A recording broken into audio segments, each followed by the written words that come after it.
At the start of day 3, Virat Kohli gestured towards his bat in an attempt to say, I'll just let my bat do all the talking. Now, where India find themselves in the Perth Test match, his bat will have to do plenty more talking if they have to salvage something out of this, because that's the situation that the Indian team find themselves in.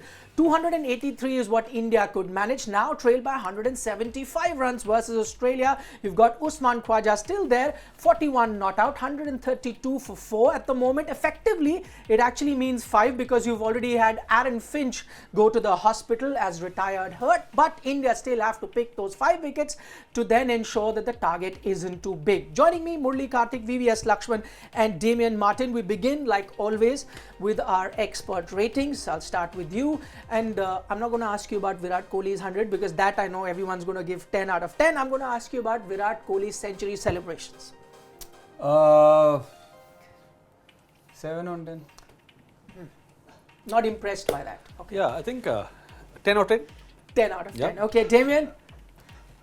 10 out of 10, get off the fence. I'm going 7. 7. Okay. 10 out of 10, no need of explanation. Okay, it's fine. Yeah, I'll get to it a little Okay, later. no worries. Yeah. Nathan Lyon, 5-4.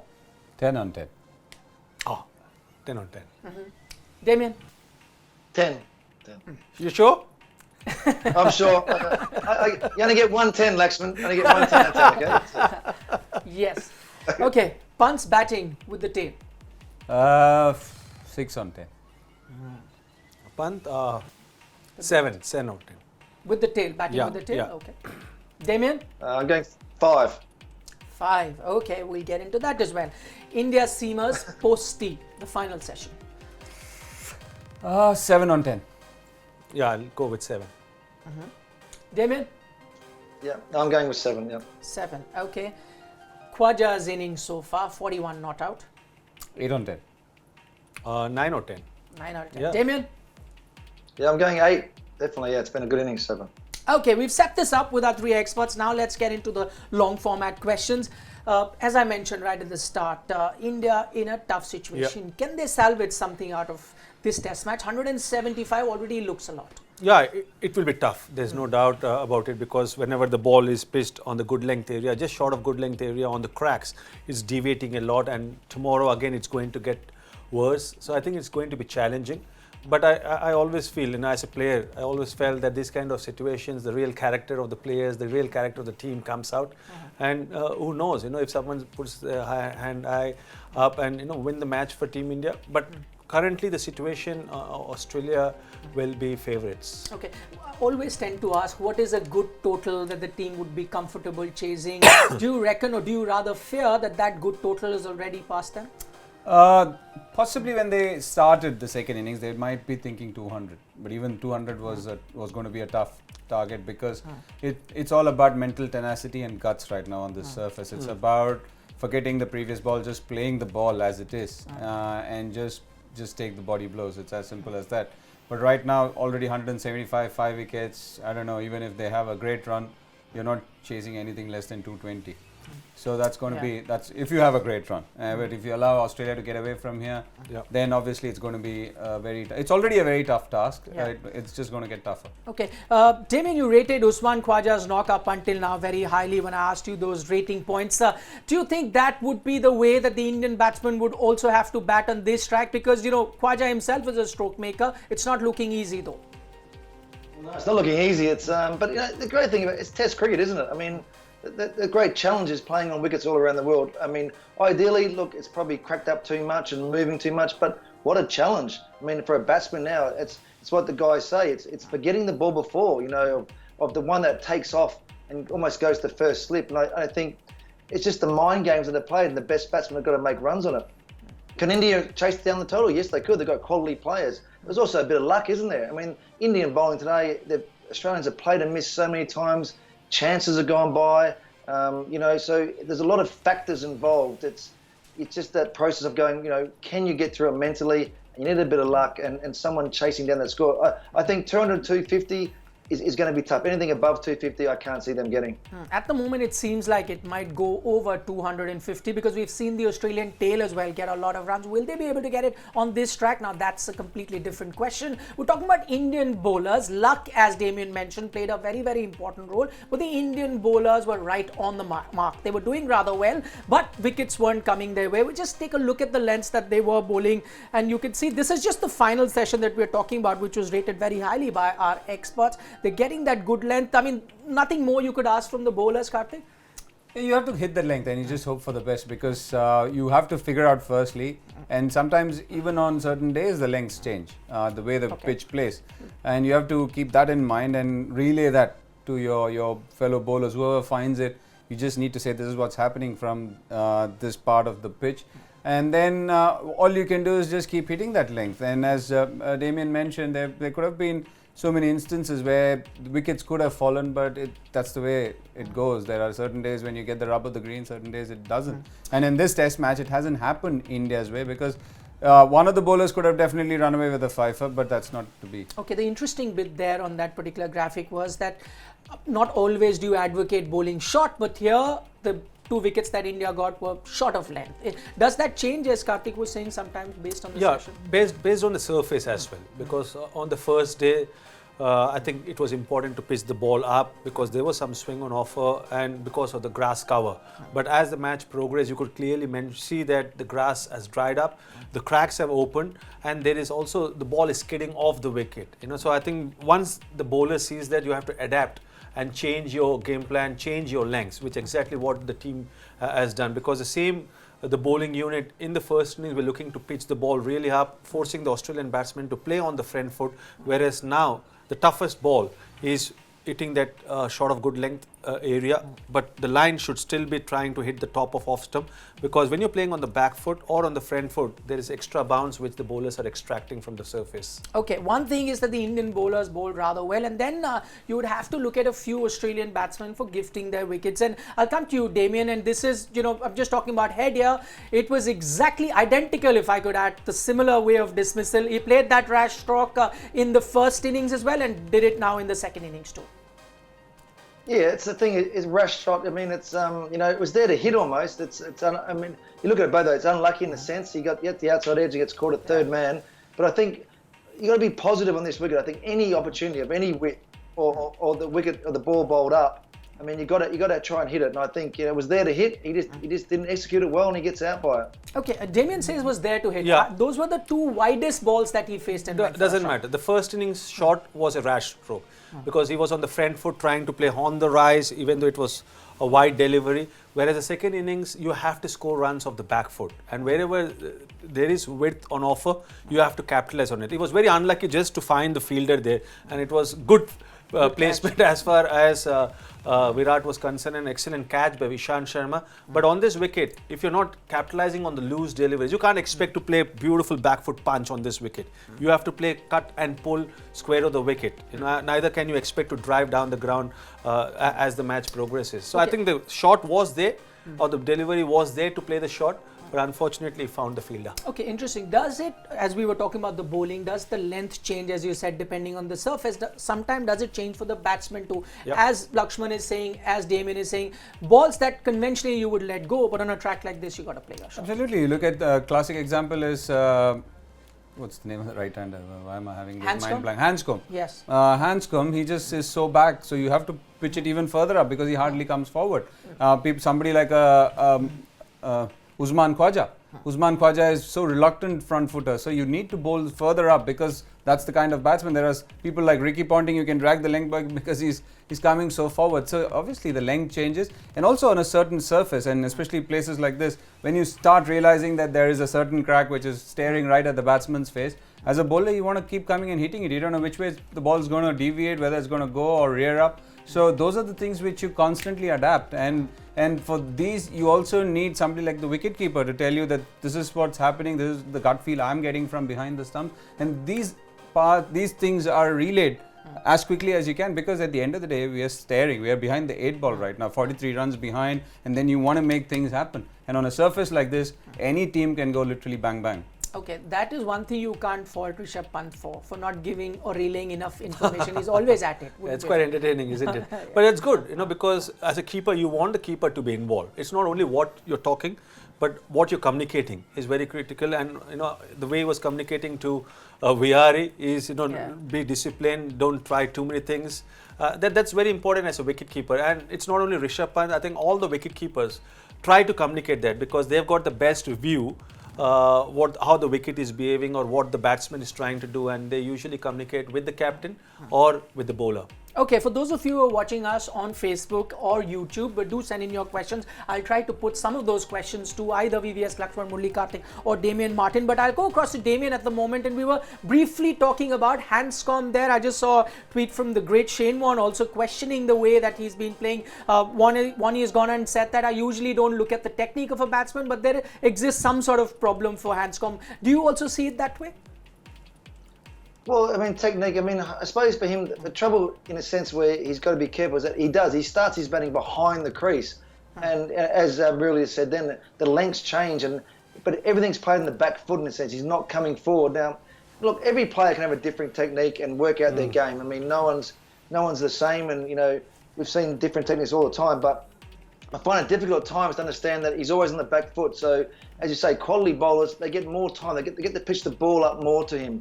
I mean, maybe in Australia, the bouncy wickets, you can hang back a lot more. But on this wicket too, it's dangerous too, because that ball is pitched up and it's just got to move a centimetre or whatever, and you're stuck in the crease. I mean, his first delivery he faced, I felt nervous. I mean, the ball was sort of, almost going to hit the stumps, and he's right back on his stumps playing a back foot defensive shot. So, he's just got to work out his game, and if it doesn't work, there's things there he might have to change. He might have to try and get forward more.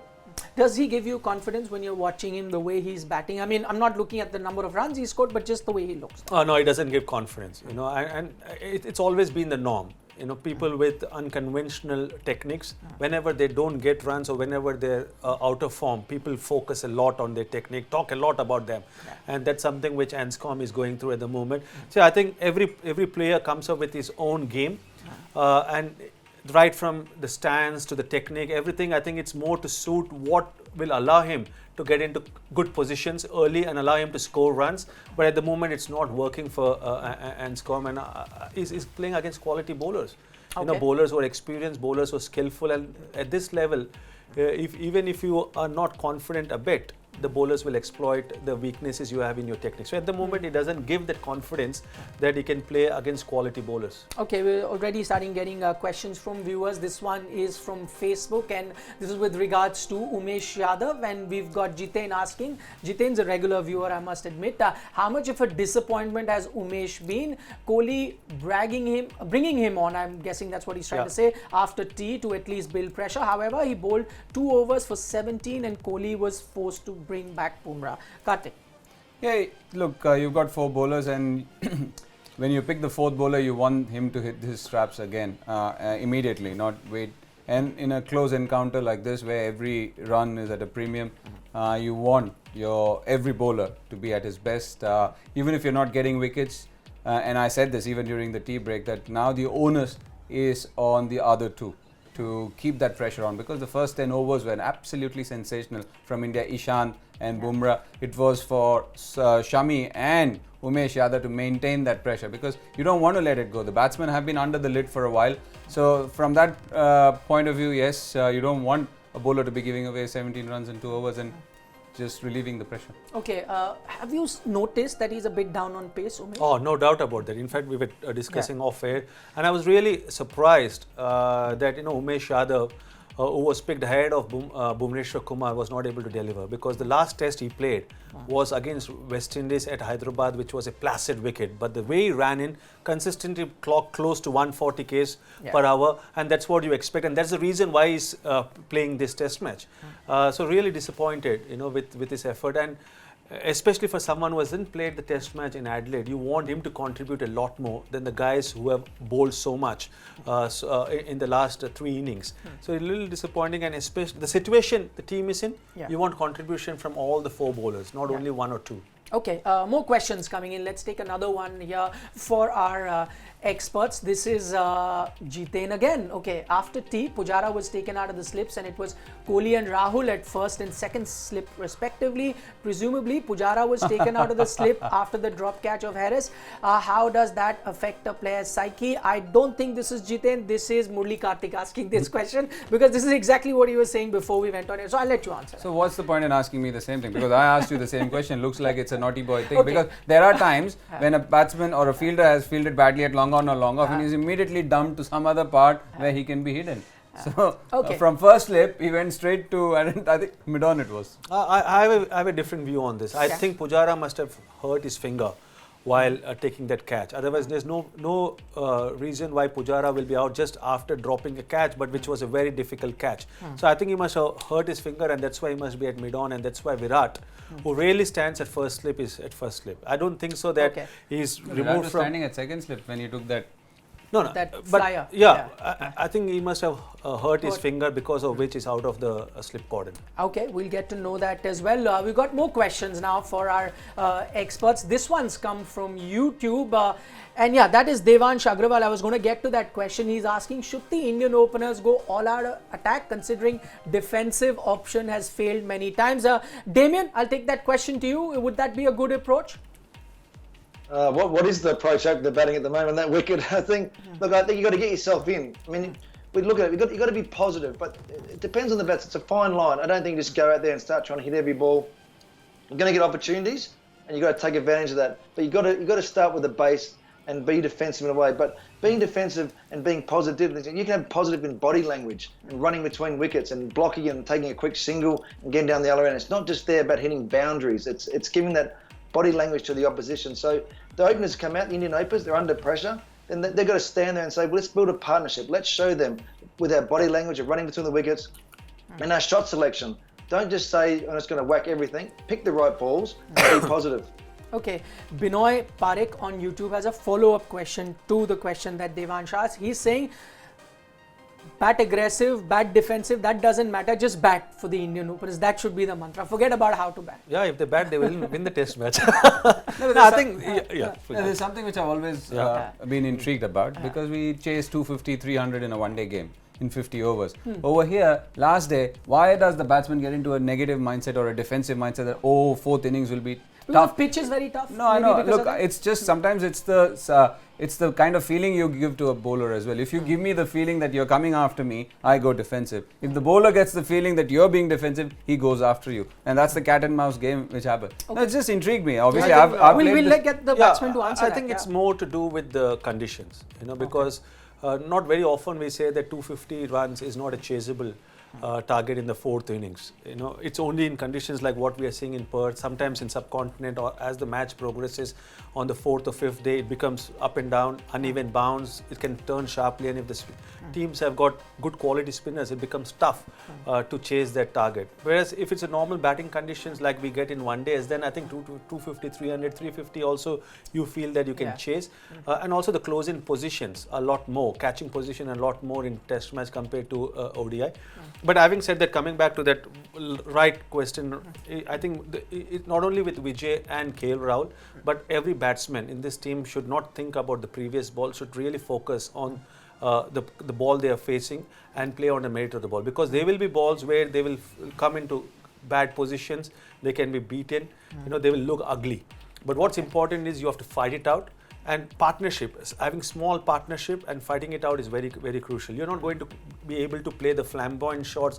Probably you can play first day of a test match, but it's important to fight it out. Look for ways of scoring runs and look for ways of spending time at the wicket. And that's so important. So that's the mindset which each and every batsman should approach. As far as KL Rahul and Murali Vijay is concerned, they cannot think about the failures which they've gone through so far, which they had so far, or they should not be thinking about their position in the team. They have to make sure that they're giving a solid start, even if that means that it's a 25-30 run start. That will put pressure on the Australians. Okay. If they don't get wickets early on, suddenly they may feel the pressure, and that's going to be a highly competitive and interesting battle. All right, it will all boil down to how the Indian openers also perform, depending on how many runs Australia give India to chase. Okay, we've got another question. This is coming in from YouTube, and this is Parag, who wants to know what makes Shami so successful in second innings rather than the first innings. Anyone of? Yeah, I think the numbers, we discussed this last.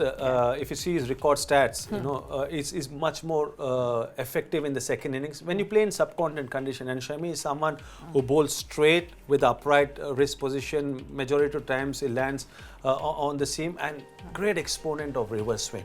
And majority of his test matches, whether in the first, whether in India and overseas, he has done well because of his accuracy. Okay. I think that's been the reason. Maybe he gets a lot of wicket in the second innings rather than first innings. Okay, he does take a lot of wickets in the second innings, but I don't know what the ratio is as far as the wickets in the first versus the wickets in the second innings is concerned. But the fact of the matter is that he's emerged as India's highest wicket taker so far in 2018. There you have it in 11 matches, which is roughly the same as Ashwin and Ishant Sharma have played. He's picked up 40 wickets. That's 2 more than Ashwin and Ishant Sharma at the moment. It's very rare to see a fast bowler right on top there, Murali, Kartik, also because I think, as VVS has been saying, India's been playing abroad a lot. India's played abroad and he's also bowled well. And if you compare the others, somebody like a Bumrah has also done exceptionally well. In just 8 games, he has got more wickets. The average is also high up there. Ishant Sharma. It's just with Shami, with all the skill that he possesses, I think one of the most skillful bowlers to say in the team. It's just the way sometimes you feel as if he's blowing hot or blowing cold. So that is the diversity which you get with him. Sometimes it can be irritating because when you want Shami to come and run in hard and hit the straps, and then suddenly he's bowling 135, 136, and then suddenly out of nowhere he cranks it up and gets those quick wickets. So that's the funny bit, because even in the first innings there were times when you were like, come on Shami, you're much better than this. So that's the kind of feeling which he generates, be it amongst fellow cricketers or amongst people who are watching. So I think that is the consistency which he would also want. Otherwise, when you talk about the skill level, high up there. Right, he is doing rather well for India. In fact, all fast bowlers are, as our experts are saying. Okay, we are getting more questions now. We've got 2 more questions coming in. We'll take the next one. This is on Facebook. MUK wants to know, what about the pitch on 4th day when India will come to play, and how bowlers are going to take profit of such a pitch? Damien, would you like to answer that? Yes, I will. 4th day is going to be even harder than today, I think. So that wicket's not going to get better. It's going to keep cracking up. It's going to be tough, as you've seen, for batters to make runs, and it's bowlers' conditions. But it's taking advantage of that, and it's taking every chance you get. Saw a few get them today. Same for Australia when they bowl. We're going to see some amazing deliveries that hit cracks and beat the bat by miles. But as Laxman and the team has said, you forget that ball. You can't do much about that. You get on with it. You face the next ball, and you just keep to your game plan, be positive, and try and get through it. That's the great thing. It's Test cricket. This is what's great about it. 4th and 5th day. It's a massive challenge on for batters and bowlers, and we look forward to that. I mean, it's going to be. I think Lyon's going to play a big part. The cracks are going to open up. But I also believe that someone at the Indian batting line won't just roll over. You're not going to bowl them out for 80. Someone there is going to stand up and make runs. It just depends on what score they're chasing. Okay, got another question. This one is for VVS Laxman and Damien Martyn. This has also come from Facebook, and we've got Neeraj wanting to know, are both teams being conservative by going in with 4 specialist bowlers? Your thoughts on playing a genuine all-rounder or a specialist 5th bowler in the coming test? I don't think India have that problem at the moment because they don't have a genuine all-rounder anyway. Yeah, I think if Hardik would have been there, then I think Hardik would have been the genuine all-rounder. Probably you would have Rishabh Pant at 6, Hardik at 7, and then you can play with 4 bowlers. But having said that, the problem for both the teams has been their batting. If you see, since the entire 2018 first series in South Africa till now, the Indian batsmen in overseas conditions have not done well. If the top 5 batsmen are amongst runs, then you have the confidence of playing with 5 genuine bowlers. But among the top 5 batsmen, if you see, it's only probably Pujara and Virat Kohli, who scored the bulk of the runs. Rahane, probably 2 or 3 innings so far. The openers haven't fired, so you can't go in a test match with only 2 out of the 6 batsmen performing. So that's the reason I think they've bolstered and strengthened their batting lineup. But having said that, you got 4 quality bowlers. Whether it's a spinner or just 4 quick bowlers who can pick up 20 wickets.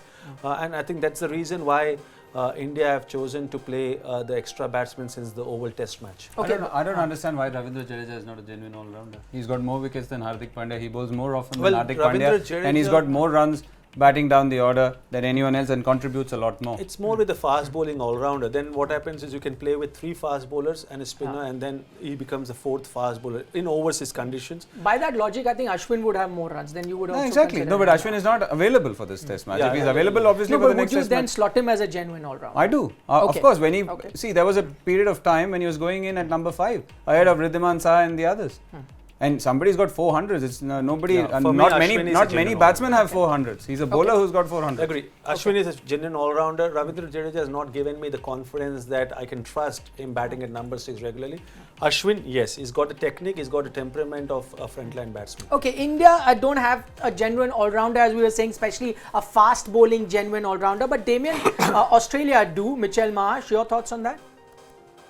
Yeah, I mean, that's been the big question before this test match. I mean, I like our attack, what we've got in this test match. We have, Lyon and 3 quicks. But I mean, Tim Payne, as well as the keeper batting 7, he can make runs. He makes a lot of first-class runs. So I like our lineup. I mean, Mitch Marsh, I understand going overseas and playing in different sort of conditions that, one of our 3 quicks can miss out, and he plays that way and he can bowl. But also, he doesn't bowl a lot of overs. Our quicks are, they do bowl a lot. Can he bat? Yes. Can he bowl? He's a great all-rounder. It just depends on the condition. It might be like if you're playing at Sydney Cricket Ground, where one of your quicks goes and he comes in and plays that batting, bowling option. This test match, I like what we've gone for. Okay. Something for you.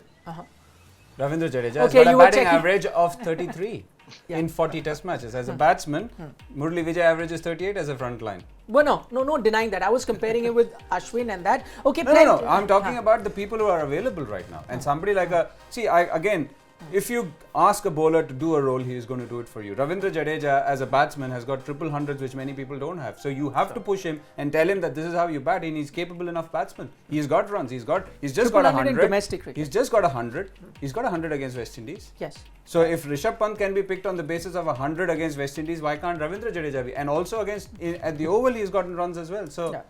I don't understand how he cannot be considered as an all-rounder. Well, I'm not saying anything. I just wanted your views on that. No debate on that. Plenty of questions coming in from a lot of viewers. Most of them wanting to know what is a good total for India to chase. My advice to them is that question has already been answered. Just go back onto our show and you can watch what is a good total. Final thoughts, and this is with regards to, I'll put it to a spinner there. Hanuma Vihari is bowled 8 overs. Didn't look like he was going to take a wicket today. Again, one opinion is that you need to give fast bowlers a rest, but you are playing with 4 fast bowlers. Do you really need that? Look, I'll again come back to the same thing. It might sound like a broken record or an answering machine in a railway station. Well, let's stick with the team that we have. I mean, you can't do much about it. You can't do much about it, and obviously you have to remember that this is the 3rd day. The Indian team bowled on the 1st day, and 3 days before that they were bowling. And again, they were bowled on the hottest day of this test match so far. And then on the 3rd day, again, it's the sun beating out where they are bowling. So it's going to take a toll. There are guys. And I'm surprised. Umesh Yadav shouldn't be saying that because he didn't play the first test match. But the others have run in hard. They've run in hard and given it their all. So it's not going to be easy. And with 4 bowlers who are bowled enough already, you only are relying on Hanuma Vihari. And we saw the line he was bowling. It was as if you stick to it and just dry up the runs. It was not a wicket-taking line or an aggressive line, because India can ill afford a part-timer going for too many runs, because Umesh Yadav has gone for 40 in his 8. Under the context of the game, that can't happen. Every run you give, you're scoring 3 more because of the state of the wicket. Yeah. I think the reason Hanuma Vihari was given bowling today was because the way Umesh Yadav has bowled. One of the challenges for Virat Kohli and Team India is you can't give away runs easy. So you have to have control from one hand, and the way Hanuma Vihari was bowling and the way Rishabh Pant was talking to him, was all they wanted was Hanuma Vihari to not give away runs from one end, so that the fast bowlers can bowl well from the other end and pick up wickets. If Umesh Yadav would have bowled well, then probably Hanuma Vihari we wouldn't have seen Hanuma Vihari this evening. It's just because Umesh Yadav was leaking runs, and each and every run you leak is going to be more and more challenging for Team India. So that's the reason why Hanuma Vihari bowled today. Right, that could very well be the reason. Okay, let's now turn our attention to a special segment. It's called Undiscover Australia. It's brought to you by Tourism Australia. This time you've got Shivani along with Brad Hogg visiting Perth Mint, which is one of the oldest operating mints in the world. Warm in there? No, it's really cool right here. Oh, I'll tell you what, Greg We're Smith. going to watch the golf ball now because this young lady and this not so young man would like to sit golf after He's cheeky, I like it. That's typical Australia.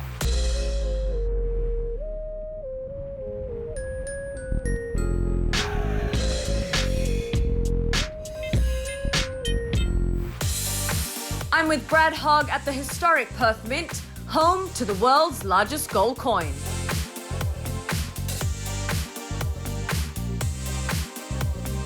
What you have come to see today, the pouring of a gold bar.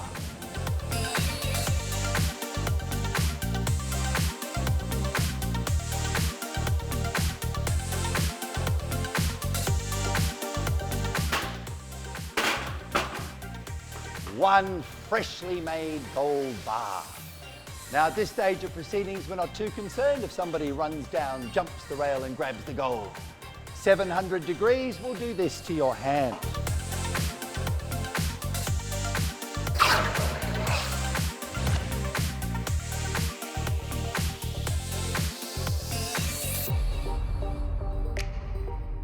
The Perth Mint, Australia is proud to commence engraving of Shivani Van Niekerk's Just Another Day in WA. That is awesome. Now, Brad, would you like to do one of these? Of course he would. Ta-da. Oh, that's so That is cool. awesome. You're kidding me. What a wonderful coin that is. It's got a picture of someone belting me out of the park, probably Sachin Tendulkar. Thanks very much for that, Greg. That is so much appreciated. Cool. We take our custom-made gold coins and head off on a Perth Lanesway and street art tour. Well, Perth Town Hall is the traditional centre of Perth, and this is where we start all our tours here in the city. It's a wonderful building, and it's quite historical in that it's the last convict-built building anywhere in Australia. This is the way to undiscover Australia. Exactly right. So I wanted to bring you in here because the laneways in the city are one of the places that they've tried to make more inviting. So there's a big mural just behind us here, which is done by Western Australia's most prominent street artist, a guy called Stormy Mills. He has a couple of pieces here in the laneway, and then there's also lots of other little bits and pieces that I want to show you just as we wander around.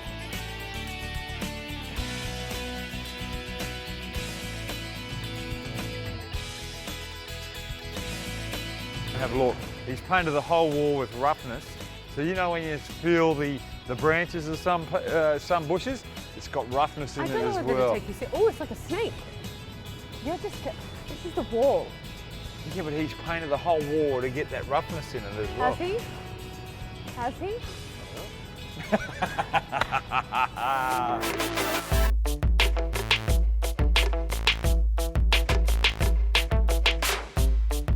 Tomorrow, I head out to Rottnest Island, home of the elusive quokka.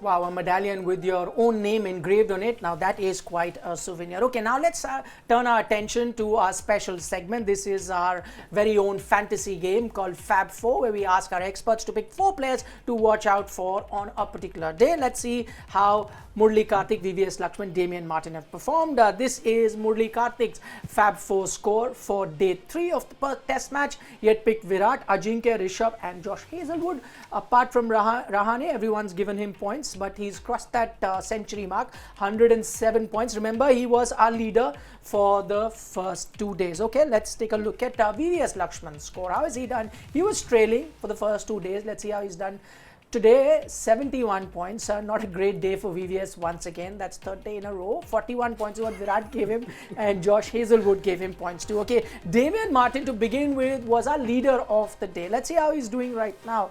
And he continues to be the leader of the day with 211 points. That's like more than 100 points over the second place man, that is Murali Kartik. It's that man, Nathan Lyon, who only was picked by Damien Martyn. He picked up 5 wickets. Also, the best strike rate gave him those bonus points, which is why a double century there for Damien Martyn. But let's see what it does to the overall leaders table. Damien Martyn now right on top with 471 points. Murali Kartik 394 in the second spot. VVS Laxman trading with 280. But VVS, as you'd remember, what happened last time? 280.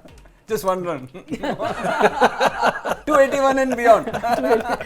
As you'd remember, last time around the first test match, Ajit was behind you, and at the last day, he went ahead. So there is hope. Okay, there's always hope. There is. Okay, before I wrap the show up, let's make it a fiery end. Now that you've both had the opportunity to look at those replays again, Virat Kohli out or not? You said not out at that time. You maintain that? Yeah, I still maintain it, because if you look at it, and the reason why I say that, having stood in slips, when you take those low catches, when you have the fingers close by, then you can get underneath it.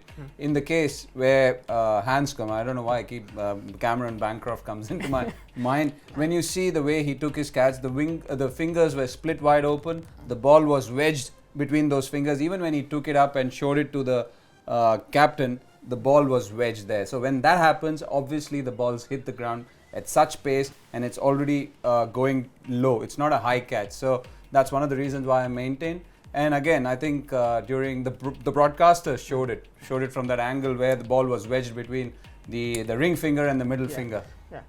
So I maintain it. You said it was out. No, I said that there were 3 replays. Out of that, 2 angles of the footage showed that the hands were underneath the ball, whereas one angle, which they showed twice, it looked as if it bounced in front. And after the decision was given, and now that we are seeing so many images on social media, it clearly shows that it has bounced. Okay, Damien, you said out. You maintain that? Yes, at the time, yeah. I mean, look, slow motion cameras, I get it. I mean, I think a lot of catches, maybe one bit of grass, whatever. I haven't seen the social media of it bouncing, but look, at that stage, I thought it was out. But I went through different stages too. I mean, slow motion, when they really slow it down, it's going to be down every catch like that. Every catch. So, not sure how to go, but initial action, I thought it was out. Okay. It falls in your way sometime. It doesn't. Finally, the man that India need to get out, Usman Khwaja, he's the crucial one, you think, for India now? Yeah, he's a crucial one, because he's probably the most experienced in this Australia batting lineup, and the way he has adjusted to the wicket and the way he's playing, he can. And here we're not even expecting someone to get 100. Even if you get another 30, 35 runs, I think it's an invaluable contribution to the team's total. So Usman Khwaja is someone who's very, very important to get him out tomorrow morning. Okay, that is what the Indian bowlers would have to do. Remember, they're already trailing by 175 runs on a pitch that's not looking very, very easy for the batsmen to bat on. VVS Laxman, Murali Kartik and Damien Martyn, thanks so much for joining us. You were watching ESPN Cricinfo Match Day. It was brought to you by Maruti Suzuki. Oh, okay, I've just been informed that before we wrap up, I completely forgot. The Fab Four. Fab Four. Okay. So you want me to go first? Yes. As always. Okay. No, yesterday it was Laxman. Tomorrow could be a bit of batting and a bowling day. From Australia side, I'm picking Stark and Nathan Lyon. Can't take Lyon. Sorry? You can't. Can't take Lyon. No, it's my first choice. And from an Indian point of view, again, I'm going. I'll back Murali Vijay once again and Virat Kohli. Okay, I'll be going for Nathan Lyon. Oh, you guys, that's no good. Oh, you picked Virat Kohli after us. Yeah, so Nathan Lyon. I'll go with Pat Cummins. Okay. Virat Kohli. And Bumrah. Okay, interesting choices. Damien? I'm going Kohli, Lyon, and I'm going Australian bowler. So I'm going to go Hazelwood and Cummins. Hazelwood. They're going to finish it tomorrow. Okay, thank you so much for your choices. The one who was most upset when I was wrapping the show and not asking them for Fab 4 was VVS Laxman, because he's trailing. He's like, how can you not ask me about what's happening tomorrow? But now, once for the final time, thank you so much for joining us. We look forward to your company on day 4, which could also be the final day of this test match. You were watching ESPN Cricinfo Match Day, brought to you by Martyn.